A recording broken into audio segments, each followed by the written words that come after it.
We're going to learn about how to kind of support students without overstepping. Is that right?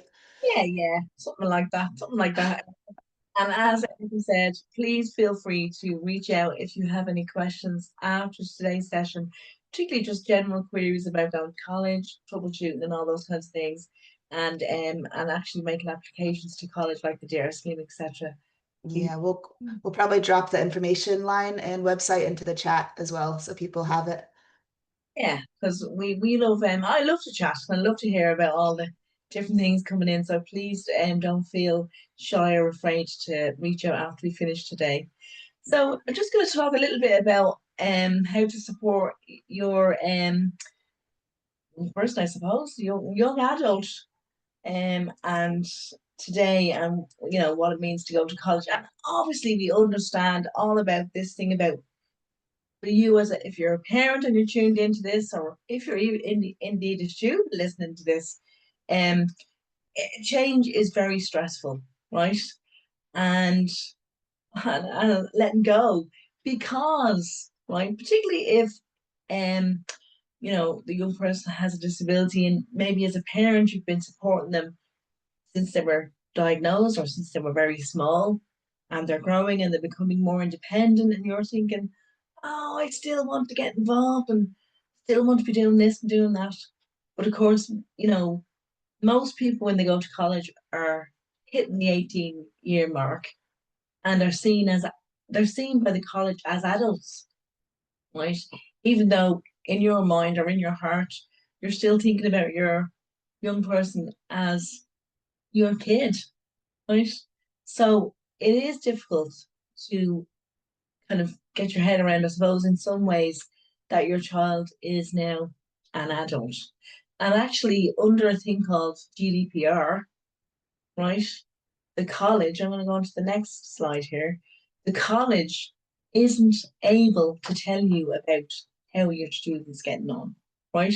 So sometimes, believe it or not, people ring me up and they say, I don't know how Johnny's getting on in college. I don't know how he got on in his Christmas exams. How can I find out? And you can't go ringing the college to find out because they absolutely will not tell you, right? And that can be difficult as well in terms of, say, if somebody comes home and they say, "Oh, I'm not getting the support I thought I was going to get in college. What am I going to do?" And you, as the mammy or daddy or the guardian, says, "Oh, I'll ring them up. I'll find out what's going on." Right? Again, the college is not going to deal with you. Right? They're going to want the student to come back or the learner to come back and tell them what's going on. Right? The only exception to that is where somebody is suffering with a severe mental health issue, right? And there is a danger in terms of, what's happening for them and they need medical intervention. So that would be the only real other reason that the college would get involved or would allow you to get involved would be on a medical ground like that, right? But the colleges do offer information sessions. Some of the colleges do offer information sessions for parents, as it says on the slide, right? It's well worth going to things like open days. Now, I know you say, oh, I have so much to do, and sometimes lives are busy, but it's well worth going either with a young person or sending them off just to find out what the college campus is like, what sorts of services they can get. I'd always advise people to do that, even in terms of, particularly if you have, if you're a wheelchair user and you want to know about access, or your son or daughter is a wheelchair user, that they need to go and check out the campuses and check out what they like to actually get around, right? So just to kind of say that as well. So the thing is really then, how can you help your son or daughter to, you know, to get the support they need? And that's about directing them where to go, right? How do they actually go about getting support? Because sometimes students, they may not know where to go, right? So the first thing we always say, and it's really, really important, is to be registered with the disability office, right? If your son or daughter, whoever, is applying through DARE, right? Their information is going to go to the disability office, right? So they'll have their information. But the student, your son or daughter or learner, still has to go in the terms of the universities who run. DARE is only run in the universities, right? If you're going through DARE, your information does go to the disability service, right? However, you still have to make yourself known, right? So that's checking emails, taking phone calls, or making yourself known to them, right? Once that's done, they can meet with the disability officer or the access officer, depends on what the person's title is, but generally that's it. And they will do what's called a needs assessment. Now, as parents, many of you are already familiar with what that means, right? But they basically sit down and have a chat around what is the impact of the person's disability and what supports they can get while they're in college. And they then get a report which outlines the kind of accommodations that they're going to get. So accommodations are really another word for support. So the kind of supports they're going to get and how they're going to communicate that to the staff, to the lecturers, or teachers or whatever, right? Some colleges will actually have a system where the students' information is put on the system and the lecturing staff can go and have a look anyway, right? It doesn't tell them what condition the person has, it just outlines the support needs they have, right? So that will depend on, so how that information is disseminated will depend on the college, but the disability service will go through that with the students. So that's nothing to worry about. It. That's just how the kind of, I suppose, how the system kind of works, right? Um, so in terms of the student services, there are loads of services available in colleges nowadays, right? You've got the Students' Union, they're really involved with, I suppose they can advocate on the one hand for students. And then the other thing is it's all about activities, settling in, getting to know your, fellow students, having a good time. I'll talk about that more in a minute. Obviously, then you have the library. You have things like the career service. So, you know, what kind of jobs, how can I move on in my career when I get my degree? That's really, really important. They have those services. They have some sports centres. Most colleges have, well, all the universities have would have sports facilities, and some of the further education colleges as well would have those kind of facilities. So it's well worth getting involved in sport, particularly if you want to, other students, if you're interested in football or whatever. And then there's the chaplaincy service. There are also things like, it would depend. Now, the chaplaincy service can also double up as a like a counselling service, right? So it depends on where you're going in college. Some will have a chaplaincy service and some will have medical and counselling services. But a very important point about those services are they're not a substitute for other services that you may or your child may be receiving, right? So if your son or daughter is registered, say, with CAMS or a service like that, right? Well, I suppose if they're an adult now, they wouldn't necessarily be with the CAMS, but if they're in a service, right, they should keep going to that service, right? So the counselling services that are in the colleges are not a substitute, but they are there as another backup plan. And the other thing to say about the counselling services in the colleges is they can sometimes be very busy, right? But it's well worth knowing that the services are there if they're needed and knowing where to get support. So things like in the colleges, like there's loads of students, just general student services, right? The admissions office can give information, but the Students' Union actually is a great overarching area to get information from. Those students are all students in college and they're just taking time out to run the Students' Union, for example, right? They have loads of information about where to get more information and all about the services. So we can't sing the praises enough of the student union services. And then, of course, as I said earlier on, there's the disability support service, and they are also brilliant in terms of, kind of signposting and the best place to go and where to get advice and guidance as well.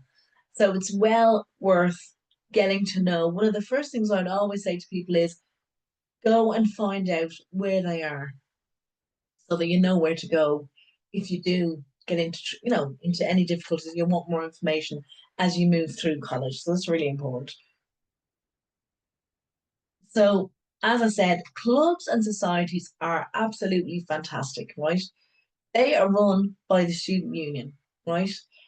But they're run by students, other students. They're not only run by the students' union, right? So, as a student, you can go and join the debating society, or maybe you're into music, playing a guitar or whatever, right? There are loads and loads and loads of student societies. Or you could go to college and maybe you're really interested in, I don't know, playing chess, right? And there is no chess club. You as a student can set up your own chess club. Find other people who play chess. You've found your tribe. Because you know what?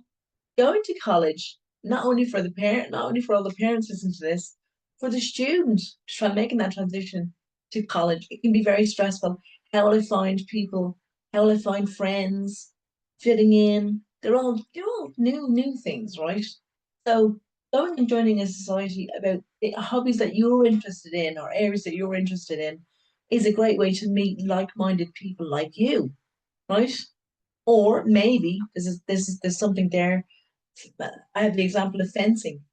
Do you ever fancy doing that? Right? Maybe that's a skill you'd love to learn to do. You've learned something new, right? So you're going to develop skills, and those skills and a lot of it's teamwork. When you're in a society, a lot of it's about teamwork, right? And you develop those communication skills, and those communication skills will help you to develop and move you forward in terms of your career later on. I mean, the amount of people I know who are in college who ended up meeting people in college, they ended up working with them, right? Even I did that, right? You end up working with them. And so, you develop these skills. And actually, another funny thing is, few people I know met their husbands and wives and partners in college. So there's so many layers to go into college, right? So many great things about going to college. Troubleshooting, right? And here we see a guy with a mallet and he's thinking about, I'm gonna smash computer. I'm really, really struggling. What am I gonna do? I'm gonna smash it, right? Don't smash it. Go and get help, right? So the first protocol is going to be the department that you're in, the student is in, your whatever, right? Yeah. Maybe they're late with their essay and they get an extension, right? Be careful with things like extensions, right? Because you can end up with an accumulation of assignments and then you're going to be stuck, right? So that's one to be always thinking about. So go to the staff, or maybe there's a course tutor that you really get on with that you can go there, you can go and speak to, right? So first of all, it's about going to the department, right? Or if you're in a further education college, the main tutor, right? Someone you like. As I said, there's loads of student services and even things like getting to do essays, right? Learning support services. Most of those are now mainstreamed, right? And if you think about like say in school where you learn to write essays, nobody tells you how to write an academic essay. You just get thrown in the deep end, right? So go and find out where the learning support is and go to the writing class. They could be held by a specific service, or maybe they're in the library, right? Do that at the start of the year and get ahead of getting those academic things done because academic writing can take a while to get used to, right? So definitely go and do something like that. As I said, the Students' Union are fantastic. Not only have they got activities, but they can also help to advocate. So what I mean by that is they can offer you advice around, even welfare advice. Or if you're having difficulties with something on the course, go and have a chat with them. Or if you're a student and you have to go to a couple of meetings, somebody from the student union will actually go with you, can go with you to the meeting, right? They'll also do things like, what are the policies in the college in terms of if you're not happy with the outcome of something, right? What can you do? And did you know actually that with your needs assessment, when you go to the disability office and you get a needs assessment, and then you're on your course and you find, mm, I think I might need something else. You can go back to the disability service and say, look, can you do a review of my needs assessment? Can we just have another chat and see what else is available? Right? Remember, the disability service, they're open, the door is always open, right? And they are always open to helping you. So don't feel afraid to go back and say, look, this isn't working. I need more support, or what else is available. And then if all of that fails, please contact us, right? My details are at the end, and you can have a chat with me. You can chat with me on the phone. You can send me an email. There's loads of ways to contact ahead. So please feel free to do that. And I think it's probably, oh, this is for Cueva. Cueva was managing this, is managing this. So um we have a student advisory group as well, right? Which is starting up again soon. It's just I'm just going to let you know about it because we are very, very much into, the student voice and finding out about what is happening in terms of people's experiences in college and kind of troubleshooting and all that kind of thing and activities that could we could be doing to help students. So we have the advisory group and we will have our Power of Disability conference as well. And for any of you that are not in college yet, but are soon to be in the coming year, well, September, is well worth getting in contact with a head and coming to that annual conference for students because it is for students. Again, it's all about your voice, right? And then don't forget, I know you had the technology talk earlier on, but it's just worth telling you again to go and have a dive in. It's really easy, and there's also little videos to tell you how to do things. So, how things work, because often people find they get stuff and they're not sure how to use it.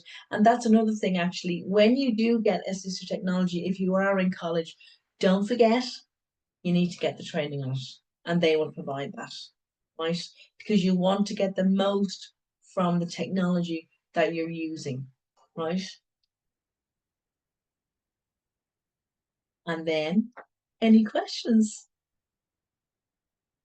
Flew through that. That's all right, Lorraine. Don't worry about rushing through. I think you only have 5 minutes, so it's all good. Does anyone have any questions? Might leave it open for a few minutes, Lorraine, in case anyone does. But I'm sure everyone will be scribbling down your contact details at the moment. Oh, no. Uh, Such a great talk as always, Lorraine. I don't know how you explain things so well, but I feel like I always learn something new when you Oh, do a talk. thank you very much. But sure, I love to help people. Not a question. How is it? Is a good one. Not a question. But school can be so hard. It's reassuring that the college experience will be different and that the student will be listened to. And yes, your contact details are no. Thank you. You're so welcome. Thank you very much. And very positive and uplifting. Thanks. As always, Lorraine, as always. What a great day it's been. I hope people have enjoyed the day now. Oh, took a Really. long time to organize, but it's been Can going well. can parents go to meetings on campus with the students? No, you can't. Sorry. Unfortunately, you can't. But that's why I'm saying about getting the student union involved if they want, or if people want to just reach out to me and ask me questions about what to do next if they are in a situation where they need to go to meetings. We are here to advise as well. I did that when I was my first course. I brought my mom with me to a meeting, and the lecturer just looked at me like I was crazy. He was like, "What are you doing?" What are you But doing? I was terrified, and I think it's so important to get involved in the student union and to kind of get involved in society so that you're getting talking to more people and you kind of learn the hacks that everyone else has learned. And Um, yeah, because and I you didn't do that. and look where it got me. Well, eventually I did just get involved in the student union, and then I knew everything. But Yeah, and you find your tribe as well, Cleva, don't you? yeah, exactly.